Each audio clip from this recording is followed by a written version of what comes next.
감사의 박수를 올리겠습니다. 홈페이지에 미리 게시한 대로 오늘부터는 설교 전에 이렇게 찬양을 한 곡을 먼저 부르고 그리고 기도하고 하나님 말씀을 듣는 그런 시간으로 나아가도록 하겠습니다. 나는 예배자입니다 라는 이 찬양, 우리 유치부도 아동부도 부르는 이 귀한 찬양을 우리들도 함께 부르면서 하나님 앞에 온전하게 예배하며 나아가는 귀한 시간이 될 수 있기를 바랍니다.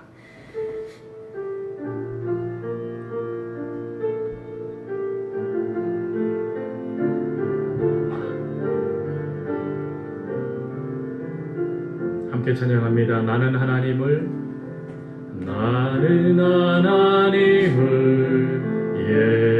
예배하는 예배자입니다.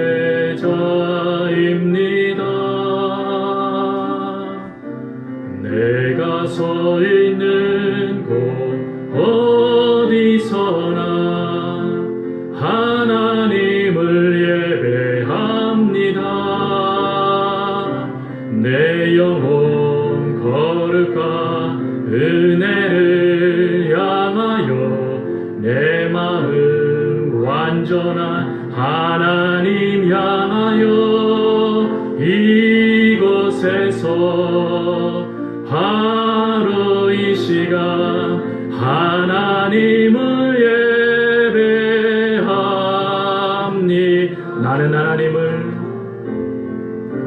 나는 하나님을 예배하는 예배자입니다.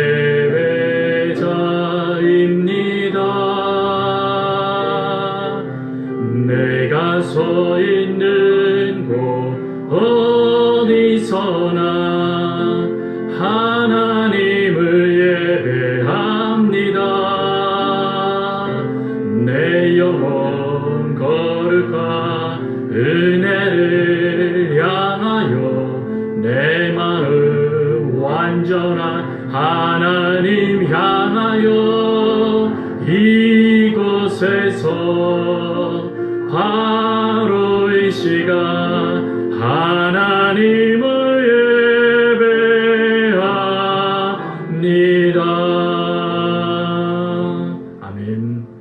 하나님, 이제야 저희들이 하나님의 말씀을 듣습니다. 이 시간에 저희들에게 말씀해 주시고 그 말씀을 저희들이 아멘으로 받아 먹을 수 있는 은혜를 주시고 그리고 삶으로 살아갈 때는 오늘 들은 하나님의 말씀이 저희들의 삶의 능력이 되게 하여 주옵소서. 감사합니다. 사랑 많으신 예수님의 이름으로 기도합니다. 아멘. 일제강점기 시대에 경상도에서 목회를 하시던 목사님 가정에는 일남 8녀의 자녀들이 있었습니다. 그러다 보니 그 당시에 교우들이 아무리 목사님을 온전히 섬긴다고 해도 그 10명이나 되는 식구들을 온전히 섬기기에는 턱없이 부족하게 되어졌죠. 오늘날 목사님의 친구 장로님이 대구에서 그곳에서 귀한 교회를 섬기고 있었는데 이제 그 장로님을 만나기 위하여 목사님이 대구로 가게 되어지고 장로님과 잠깐 이런저런 이야기를 나누는데 이 장로님에게는 한 가지 아픔이 있었습니다. 그것은 부자이고 명성도 있고 사람들이 알아주는 그런 큰 인물이었음에도 불구하고 자녀가 없었던 것입니다. 무자하다 보니 늘 그것이 이 장로님에게는 큰 아픔이 되었습니다. 그래서 이 장로님께서 용기를 냅니다. 친구 목사님에게 목사님, 내게 한 가지 부탁이 있습니다. 목사님이 말합니다. 예, 무엇이든지 말해보십시오. 우리가 친구 아닙니까? 그래서 이 장로님이 조심스럽게 운을 뗍니다. 목사님에게는 8명의 딸이 있으니 한 명만 낳아주십시오. 내가 그 딸 귀하게 양육하고 내 친딸처럼 호족에 올리고 그리고 내 모든 재산을 다하여서 그 딸이 온전하게 사람들에게 사랑받는 딸로 제가 만들겠습니다. 라고 눈물로 간곡하게 호소했습니다. 사실 목사님은 너무나 찢어지게 가난한 가정이었기 때문에 그리고 자녀들이 9명이나 됐고 목사님 사모님께 11명이나 됐기 때문에 음식 하나도 제대로 자녀들의 입에 넣어주지 못하는 것이 안타까웠던 목사님은 그 마음, 특별히 친구 장로님의 그 마음을 너무나 귀하게 여겼습니다. 그래서 집으로 돌아와 사모님과 이야기를 하면서 서로 간에 어찌하면 좋을까 이야기를 할 때 사모님도 이렇게 말합니다. 우리 집에 있으면 제대로 입지도 못하고 제대로 먹지도 못하고 제대로 교육도 받지 못하는데 그 친구 장로님의 가정에 딸로 들어가게 되어지면 그 딸은 참 행복할 것 같습니다. 그럼 우리 한 명의 딸을 그 장로님께 입양 보내줍시다 하고 이제 기도하고 첫째 딸부터 이제 서로 누구를 보낼 것인가를 결정하기 시작합니다. 목사님이 운을 뗍니다. 그럼 우리 첫째 딸을 보내줍시다. 그러자 사모님이 말합니다. 여보, 지나친 농입니다. 이제 몇 달 후면 시집가는 딸을 보내면 어찌 되겠습니까? 안 됩니다. 첫째 딸은 우리가 시집 보내야 됩니다. 그럼 둘째 딸은 어떠오? 그러고 물으니까 이렇게 또 이야기합니다. 둘째 딸은 당신도 알다시피 저 8명의 딸 중에 유일하게 나를 도와 설거지 해주는 딸인데 그 딸이 사라져버리면 나 죽고 못 삽니다. 안 됩니다. 하고 거절을 하는 거예요. 그러면 셋째 보냅시다. 셋째. 그랬더니 또 이렇게 얘기하는 거예요. 당신도 알다시피 저 셋째는 애교도 많고 사랑도 많고 웃음도 많고 그리고 저 아이와 함께 있으면 누구나 다 행복해지는데 어떻게 우리 가족의 행복의 근원을 놓칠 수 있습니까? 안 됩니다. 그래서 목사님이 곰곰이 생각하다가 그럼 여보, 넷째는 어떻습니까? 이렇게 물으니 이렇게 말합니다. 당신도 알다시피 넷째는 미스 코리아감인데 어떻게 그렇게 예쁜 딸을 남의 딸로 보낼 수 있습니까? 그것도 안 됩니다. 그럼 5째 딸은 어떻소? 이렇게 또 얘기하는 거예요. 여보, 우리 8명의 딸 중에 얘가 1등인데 공부도 100점, 선생님에도 인정도 100점이고 이 아이는 뭔가 큰 일을 할 아이인데 어찌 아이를 우리가 포기합니까? 안 됩니다. 목사님이 이제부터 조금씩 포기하기 시작합니다. 그리고 이렇게 말합니다. 여보, 그러면 6째도 안 되지? 이렇게 물으니 사모님이 대답해요. 당신도 알다시피 6째는 태어날 때부터 병약하게 태어나 친구 장로님에게 이어 이 딸 보내면 욕만 먹을 것이니 이 딸은 죽을 때까지 우리가 키워야 됩니다. 안 됩니다. 이제 목사님 완전히 포기합니다. 그럼 7째는? 그러자 사모님이 말합니다. 여보, 이놈이 제일 똑똑합니다. 이놈은 뭔가 할 놈입니다. 그래서 이 아이는 안 됩니다. 이제 모든 것을 그 사모님의 마음을 이해한 목사님이 이제 씩 웃으면서 이렇게 말합니다. 그러면 8째도 안 되겠지? 그랬더니 사모님이 펄펄 뛰면서 이렇게 말했답니다. 당신 미쳤어요? 못 주면 못 줬지. 우리 막둥이는 절대로 줄 수 없어요. 라고 이야기했다는 거예요. 여러분 어떻습니까? 우리의 자녀들, 물론 우리 집안이 예수를 믿지만 찢어지게 가난해질 때 있잖아요. 사업이 망할 때가 있어요. 그럴 때 옆에 우리를 너무나 친한 믿음의 동무가 내게 그 딸 하나 보내시라고, 내가 그 딸 내가 믿음 안에 키우겠다고. 그럼 여러분 두서없이 줄 수 있는 부모가 몇 명이나 있겠습니까? 아마 그 자녀들도 할 말은 있을 거예요. 엄마, 제가 10숟갈 먹던 거 5숟가락만 먹을 테니까 저 괜찮으니까 여기서 같이 살게 해주세요 라고 하면서요 바지끄랑이를 붙잡고만 울 거예요. 그러면 어느 부모가 그 자녀를 다른 부모의 자녀로 입양시킬 수 있겠습니까? 없겠지요. 아무도 그런 부모는 없을 겁니다. 예, 마찬가지입니다. 하나님도 마찬가지세요. 여러분, 하나님이 인간을 처음에 만드셨을 때 하나님의 목적은 한 가지였어요. 우리와 함께 교제하자, 함께 그 사랑을 나누자 하는 마음으로 하나님께서 사람을 만드셨지만 그 중에 죄의 욕심에 빠져 그만 하나님과의 관계가 깨어져 버리고, 그리고 수많은 민족으로 나누어지는 가운데 하나님은 이스라엘 민족을 내 백성이라고 불러주셨어요. 근데 내 백성으로 불러주신 목적이 무엇이었냐면 너희가 맞이가 되어져서 저 둘째, 셋째, 저 나를 알지 못하는 자녀들에게 너희들이 나를 소개해주고 저들도 나를 믿게 해주어라 라고 그들을 장자의 민족으로 부르신 것이죠. 근데 여러분, 그 부름에 유대인들은 철옹성과 같은 성벽을 쌓았습니다. 그리고 하나님은 우리들만의 하나님이십니다. 어떻게 저 이방민족의 하나님이 될 수 있습니까? 아니요, 저들은 멸망받아 마땅한 자녀들입니다. 그러니 저들을 향하여 저희들 구원의 팔을 내밀 수 없습니다 라고 거절해버립니다. 그런데 여러분, 이런 거절에 그 하나님의 그 안타까운 마음, 그 잃어버린 영혼들, 그 안타까워하는 그 이방인들을 향하여 복음의 열정이 불부터 타올라 주의 하나님의 말씀에 따라 믿음의 손을 내민 교회가 나타납니다. 그 교회가 예루살렘 초대교회도 아닌 이방인 지역에 최초로 세워진 안디옥 교회였습니다. 이 안디옥 교회는 이방인을 향하여서 철저하게 특화되어져 있는 그런 교회였습니다. 그럼에도 불구하고요, 이 안디옥 교회의 핵심 멤버가 누구였냐면 유대인들이었어요. 여러분, 유대인들로서 나는 하나님의 선민이고 이방인은 하나님으로부터 분리된 끊어진 자들인다 라는 이 생각이 변화되는 것이 얼마나 어려웠겠습니까? 근데 이 안디옥 교회는 철저하게 변화되어져서 주의 복음을 위하여 심지어 이방인들도 얼마든지 스승이 되어지고 교사가 되어지며 그 교회를 이끌 수 있는 리더가 되어진 교회, 그게 바로 안디옥 교회였다라는 것입니다. 그럼 여러분, 안디옥 교회, 오늘 이방 선교의 핵심, 그 모든 사명을 감당한 안디옥 교회를 통하여서 하나님께서 오늘 우리 교회에게 허락하시는 은혜는 무엇일까요? 특별히 이번 달 내내 저희들은 새생명 전도에 관한 설교를 듣게 될 것입니다. 여러분, 하나님의 이 생명 구원의 역사를 이루기 위하여 먼저 우리는 어떤 교회가 되어야 될 것인가? 하나님의 사명을 전달하기 위하여, 주의 말씀을 이뤄가기 위하여, 하나님의 뜻을 실천하는 교회가 되기 위하여 하나님께서 세우신 이방 교회였던 안디옥 교회처럼 하나님께서 우리들에게 원하시는 것은 무엇인가 하는 것을 말씀을 통하여 살펴보고 함께 기도하길 원합니다. 첫 번째로는 그리스도 안에서 하나 되는 교회가 되라라는 것입니다. 여러분, 오늘 본문 1절 말씀에 보면 이렇게 되어 있습니다. 안디옥 교회의 선지자들과 교사들이 있으니 곧 바나바와 니게르라 하는 시몬과 구레네 사람 루기오와 분봉왕 헤롯의 젖동생 마나엔과 및 사울이라. 여러분, 여기에 보면 세 부류의 특징이 있는 그런 다양성이 있는 모습을 안디옥 교회가 하나의 그리스도 안에서 하나의 모습으로 바꾸어 놓은 것을 보게 되어집니다. 먼저는 다양한 인종이 예수 그리스도 안에서 하나로 뭉쳐진 교회였습니다. 오늘 말씀에 보면 지도자입니다.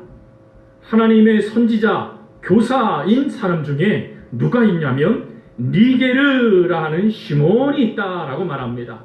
여러분, 니게르는 영어로 니고루라는 단어와 똑같은 단어입니다. 즉 흑인이라는 뜻이죠. 여러분, 유대인들은 유대인 우월주의에 사로잡혀 있었던 사람들이었어요. 그래서 다른 민족과 관계 맺는 것을 하나님의 저주를 받는 거라고 생각했습니다. 그런데 이들 안디옥 교회의 핵심 멤버, 오늘날 따지면 장로님 중에 흑인이 있는 거예요. 흑인. 근데 한 명만 있는 게 아니라 그 다음 말씀에 보니까 구레네 사람 루기오라고 나와 있습니다. 이 구레네는 어디냐면 북아프리카입니다. 그러니까 결론은 이 북아프리카에 살고 있었던 이 루기오도 결론은 흑인이었다라는 것이죠.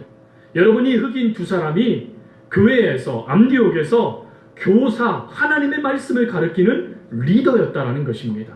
이것이 얼마나 놀라운 것입니까? 즉 안디옥 교회는 하나님의 은혜 가운데 그리스도 안에서 인종의 다양함을 하나의 가족으로 뭉쳐진 그런 교회였다라는 것이죠. 그리고 두 번째로는 어떻습니까? 안디옥은 다양한 신분의 사람이 하나의 가족이 된 교회였어요. 오늘 말씀에 헤롯의 젖동생 마나엔이라는 사람이 나옵니다. 여러분, 이 헤롯은 누구냐면 헤롯 안디바스라는 사람으로 갈릴리 베레아 지역의 총독이었어요. 자그마치 35년 동안 그 지역을 다스렸던 총독이었습니다. 근데 그 총독과 함께 엄마의 젖을 먹었던 젖동생, 그게 바로 오늘 말씀에 나와 있는 마나엔이었다라는 것입니다. 여러분이 마나엔이 그가 자라나면서 노예들과 한 상을 안 접은 적이 있었을까요? 심지어 자신들과 신분이 다른 사람들과 함께 떡을 떼고 음식을 나누며 교제했을까요? 그러지 않았을 겁니다. 철저하게 자신들의 신분, 자신들의 위치에 맞는 사람들과의 어렸을 적부터의 교제가 마나엔에게 있었을 거예요. 그런데 예수 그리스도를 믿고 나니까 신분이 깨어져 버립니다. 너가 높냐 내가 낮냐 이것이 사라져 버리고 우리는 그리스도 안에서 한 상, 한 음식을 먹는 주의 자녀들이다라는 것을 이 마나엔이 실천했다라는 것이죠. 여러분이 마나엔이 이것을 실천만 해도 이미 그 사회가 뒤집어지는 거예요. 왜요? 그 당시의 사회는 철저하게 신분 위주의 사회였어요.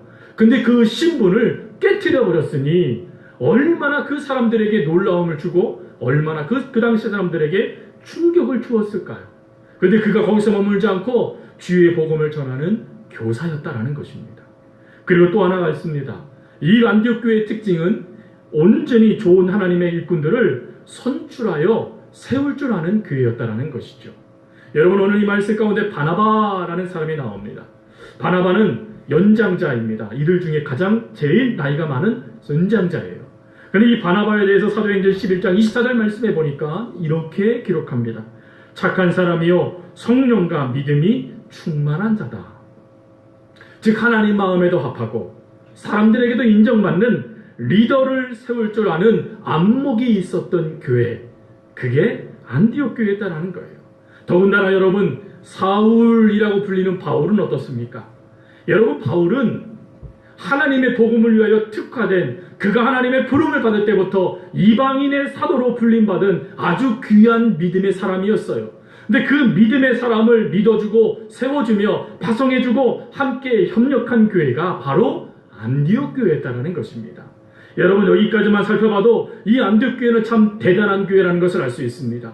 그 당시에 어떤 교회도 이루지 못했던 꿈꾸지 못했던 것을 꿈꾸고 이뤘던 교회, 백인도 있고 흑인도 있고 달라도 너무 다른 사람들이 함께 모여서 달라도 너무 다른 민족들이 함께 모여서 달라도 너무 다른 학력에 가진 수준의 사람들이 함께 모여서 그리스도의 공동체를 이룬 아름다운 교회, 그들이 이렇게 모일 수 있었던 이유가 무엇이었습니까?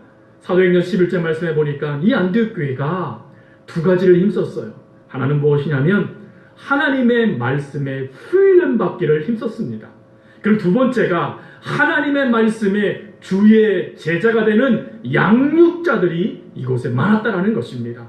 여러분 우리들도 이런 꿈을 꿀 수 있지 않겠습니까? 우리는 수많은 다양한 분들이 이곳에 모여요. 제주 출신의 분들만 모이는 것이 아니라 저기 서울에 있는 분들, 강원도에 있었던 분들, 부산에 있었던 분들, 수많은 분들이 우리 교회로 모여듭니다. 그러다 보니 지역 색깔이 나타나요. 그러다 보니 수준의 차이가 나타납니다. 어쩔 수 없이 믿음의 강과 약도 나타나게 되어지죠.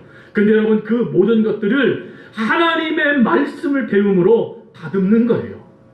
아, 내가 이것이 옳은 줄 알았는데 하나님이 이런 모습으로도 역사하시는구나. 아, 나는 이것이 전부인 줄 알았는데 아니었구나. 이것은 수많은 하나님의 역사 중에 하나였던 것이었네 라고 깨달으며 자신을 말씀 앞에 다듬어지니 그리스도 안에서의 하나됨이 이루어지는 교회가 된 것이죠. 그런데 여러분 여기서만 놀라운 것이 아니에요. 더 놀라운 게 있어요. 여러분 사울은 어떤 사람이었습니까?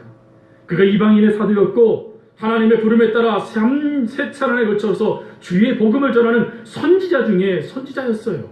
근데 그의 첫 출발 성경에서 보여주는 사울은 누굽니까? 핍박자였지요. 심지어 스데반이 돌에 맞아 죽는 것을 마땅히 여겼던 자, 그 옷을 벗어서 추종자들이 사울 앞에 놓는 그것을 마땅히 여기면서 눈 하나 깜빡하지 않았던 자가 바로 사울이었어요. 또 그 당시 종교 지도자들의 그 친서를 받아서 모든 곳을 돌아다니면서 예수 믿는 사람을 잡아 죽이는데 앞장섰던 사람이 사울이었어요. 근데 그 사울을 안디옥 교회가 무엇으로 세워요? 하나님의 말씀을 가르치는 교사로 세웠다라는 거예요. 그 당시 예루살렘 교회가 사도 바울을 인정해 줬습니까? 만나줬습니까? 그러지 않았어요. 거절했습니다. 왜? 속일 거라 생각했기 때문에요. 근데 그러한 모습이 보여졌음에도 불구하고 안디옥 교회는 어떻게 했습니까? 그 철전지 원수였던 사울을 주의 자녀로 받아주는 교회. 아무리 세상의 손가락질을 받아도 아무리 그가 악한 일을 행해도 저도 그리스도 안에서 한 형제다라고 말하며 끌어안아 세워줄 줄 아는 교회, 그게 바로 안디옥 교회였다라는 것입니다. 여러분 이 말씀을 들으면서 어떻게 이 안디옥 교회가 이렇게 놀라운 역사를 정말 말씀을 배우고 기도도 한 것은 알겠지만 어떻게 이렇게 됐을까? 그들은 정말 자연적으로 이렇게 변화됐을까라고 고민될 수도 모르겠습니다. 아니요. 그들도 힘들었을 겁니다. 그러나 그 힘들고 어려운 상황 속에서도 하나님이 원하시는 것이 무엇인지에 초점을 맞추니 하나님이 원하시는 방향으로 교회가 집중됐던 결과였지요. 여러분, 이 말씀을 우리가 보다 보면 우리들도 어느 순간에 우리도 모르는 사이에 부끄럽기도 해요. 또 어느 순간에 우리들이 이 모습을 보면서 또 당황스럽기도 합니다. 교회라는 이런 교회여만 한데 여러분 세계의 모든 교회, 한국교회의 모든 교회를 가만히 들여다보면 어떠합니까? 이렇게 그리스도 안에서 하나가 되어져서 주의 복음을 위하여 온 힘을 다하여 일심으로 그 사역에 동참하고 있습니까? 그렇지 않은 것이 얼마나 많습니까? 하나님의 힘을 모아서 주의 복음을 위해서 매진해도 부족할 때에 교회가 서로 다툽니다. 서로 틀리답니다. 서로 아둥바둥거립니다. 심지어 으르렁거리고요. 못 잡아먹어서 안달인 것이 교회예요. 그러다 보니 사회는 점점점 교회를요 격리시켜버립니다. 너희들은 우리와 상종할 수 없어. 나는 기독교인이 되지 않을 거야. 라고 하며 그들 스스로가 담을 쌓아버리는 일들을 벌입니다. 왜 이런 모습들이 나타납니까? 왜 이런 부끄러움들이 나타나요? 왜 하나님의 교회들이 하나님의 사랑을 온전히 이루지 못하고 왜 느슨해지고 끊어지고 구멍나고 찢어져 버린 마치 폐기 처분을 앞두고 있는 그물과 같은 모습으로 교회가 전락되고 있는가 하는 것이죠. 이유는 한 가지입니다. 예수 그리스도를 통하여서 하나님께서 세워주신 것 너희는 하나 되어라 라는 이 말씀을 교회가 놓치고 있었기 때문에 그렇습니다. 성경은 분명히 우리에게 말씀하시죠. 너희는 하나 되기에 힘써라 라고 성경은 분명히 우리에게 말씀하세요. 즉 우리의 목숨을 다해서 예수 그리스도의 머리 되신 예수 그리스도 안에서 우리는 한 형제입니다. 한 자매입니다. 라는 이 생각을 가지고 하나님의 뜻을 이루어갈 수 있는 교회가 되어야 되는데 너는 틀렸어. 너는 나와 달라. 라고 말하며 잘라버리게 급급하다 보니 어느 순간에 우리들만의 끼리끼리의 모습의 교회로 전락돼 버린 것이죠. 그러나 저는 바랍니다. 우리 교회, 우리 서호교회 안에는 이런 역사들이 끊어져 버리는 역사들이 있길 바라요. 세상에 아무리 그런 것이 옳다라고 말해도 어쩔 수 없는 것이 그 모습이라고 말해도 아니야. 그것은 하나님께서 원치 않으셔 라고 말하며 당당하게 주 하나님 앞에 설 수 있는 교회, 우리 교회가 될 수 있길 바라요. 여러분 우리 옆에 한번 좌우를 한번 보세요. 여러분 옆에 앞뒤에 계신 분들 중에 원수, 적이 앉아 있으십니까? 근데 성경은 어떻게 하라고 말씀하셨죠? 원수도 사랑하래요. 즉 하나님 안에서 사랑하지 않을 자가 없다는 것이에요. 우리는 원수가 아니에요.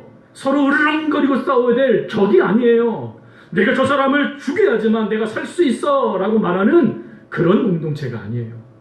우리 서호 공동체, 하나님께서 세워진 공동체는 서로가 서로를 세워주고 믿어주고 인정해주고 그리고 서로의 모든 역사를 기도로서 동역하는 교회가 바로 하나님께서 세우신 교회입니다. 여러분 이것을 믿으십니까? 그럼 여러분 우리 옆에 계신 분들에게 이렇게 한번 이야기했으면 좋겠어요. 당신은 나의 가장 귀한 형제입니다. 자매입니다. 한번 이렇게 고백해 보겠습니다.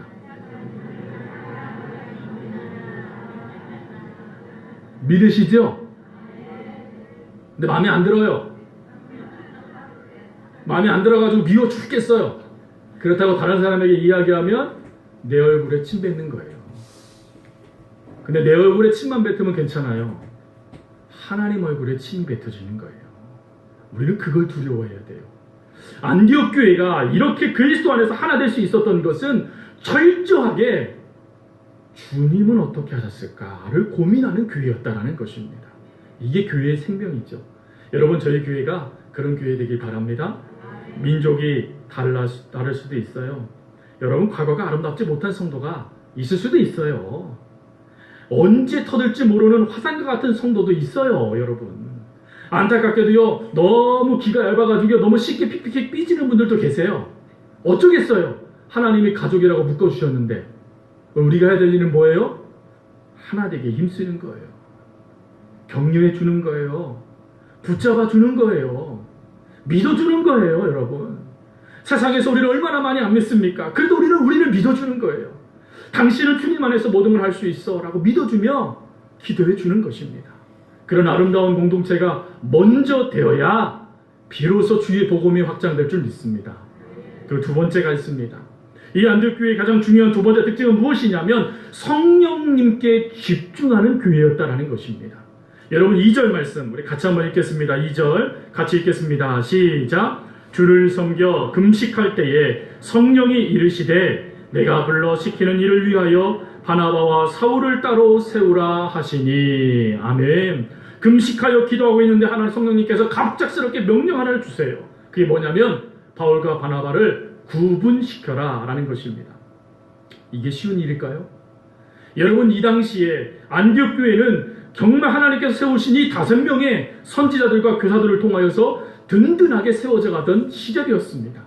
그런데 이들 중에 가장 영향력이 있었던, 가장 능력이 있었던 바나바와 바울을 하나님의 명령에 따라 파송한다고요? 이거는 모험과 같은 것이었어요. 하나님 저들이 있어서 이 교회가 든든히 서가고 있습니다. 하나님 저들의 말씀을 통하여 수많은 사람들이 하나님께 돌아오고 있습니다. 근데 어찌 저들을 보낼 수 있겠습니까? 라고 이들이 말할 수 있었어요. 그리고 정말 이것이 옳으냐 맞냐 라는 것을 토론할 수도 있었습니다. 회의할 수도 있었어요. 근데 이 안디옥 교회의 위대한 점은 무엇인 줄 아십니까? 하나님의 명령이 주어지니까 그 명령을 갖고 사람들과 나누는 게 아니라 하나님께로 고개를 돌려 금식하며 기도했다라는 것이에요. 금식한다는 것이 무엇입니까? 금식은 하나님 내 것을 내려놓고 하나님 것을 채우겠습니다 라는 고백이 금식이에요. 그러니 지금 이들이 금식하며 기도했다는 것은 무엇을 의미하는 것입니까? 이들의 생각 속에는 절대 그것은 불가능이라는 답이 나와 있었다는 거예요. 아니 어떻게 저런 훌륭한 장로님을, 어떻게 저런 훌륭한 권사님을, 어떻게 저런 훌륭한 집사님을 우리가 다른 데로 파송하여 보낼 수 있느냐, 우리도 필요한데 말이야 하고 마음이 들었는데 이들이 그 마음에 하나님 뜻이 과연 무엇일까를 집중해 보니 주님께서 원하시는 것은 파송이구나, 이걸 깨닫고 그 마음을 내려놓는 기도를 온 교회가 행하였다라는 것입니다. 여러분 온 교회가 모여서 그렇게 기도하다 보니 무엇을 깨닫게 되어집니까? 교회의 부흥은 사람을 통하여 이루어지는 것이 아니라 하나님께서 이루어 가시는 것이구나. 우리들이 하나님께 집중만 하면, 하나님께 우리들의 모든 것들을 헌신하기만 하면 하나님께서 알아서 역사하시는구나 라는 것을 이들이 깨닫게 되어져요. 여러분 후에 이 바나바와 바울이 파송됐을 때 이 안디옥 교회가 사라졌다라는 말씀이 기록됩니까? 아니요. 철저하게 사도 바울이 복음을 전하는 그 모든 시간마다 안디옥 교회는 든든한 후원군이 되어줍니다. 철저하게 기도해주고 철저하게 후원해주고 철저하게 함께 그 선교사에게 감당하는 주의 공동체가 되어집니다. 여기에 하나님의 은혜가 있어요. 여러분 우리가 무엇인가 분리되는 것을 두려워합니다. 때로는요 하나님의 뜻이 정해져도 그것을 이루기 위해서 우리들이 함께 모여서 무엇인가 회의하고 무엇인가 아름다운 답을 도출해야 된다고 생각합니다. 그러나 성경은 말합니다. 아니 기도하는 게 우선이야 라고 말이죠. 기도하고 내 것을 포기하고 하나님의 것을 채웠을 때 어떤 역사가 이루어졌습니까? 여러분 그 주변에 있는 수많은 사람들이 이 안디옥 교회를 향하여 이렇게 말합니다. 그리스도인이라고 말이죠. 즉 그 당시에는 아무도 예수의 사람이라는 말을 들어본 적이 없었어요. 근데 이 안디옥 교회가 똑같이 자기들과 함께 살아가고 있었는데 이들은 다른 거예요. 포기할 줄도 압니다. 바보처럼 죽어질 줄도 알아요. 심지어 하나님의 뜻이 정해지면 목숨 걸고 기도하며 그 뜻을 이루기 위해 집중하는 모습을 보면서 세상이 놀라기 시작하는 거예요. 어떻게 저들이 저럴 수 있는가? 충격을 받기 시작하는 겁니다. 그 거룩한 충격에 안디옥 교회는 점점점 그 은혜가 확장되어져 가고 그곳에서 파송된 바나바와 바울뿐만 아니라 그 사역에 함께 참여하는 모든 이들이 하나님의 일을 행하는 사역자들이 다 되었다라는 것입니다. 저희들도 이런 은혜가 있길 바랍니다. 여러분 우리들 가운데도 하나님의 이런 역사들이 있어서 거룩한 충격으로 세상을 변화시킬 수 있는 은혜들이 우리 가운데 있길 바라요. 그러하기 위해서는 여러분 내 것이 내려져야 됩니다. 내 생각이 포기되어져야 돼요. 그리고 하나님의 것이 채워져야 됩니다. 하나님의 것이 채워지면 채워질수록 오늘 2절 말씀처럼 주를 섬겨라는 이 말씀,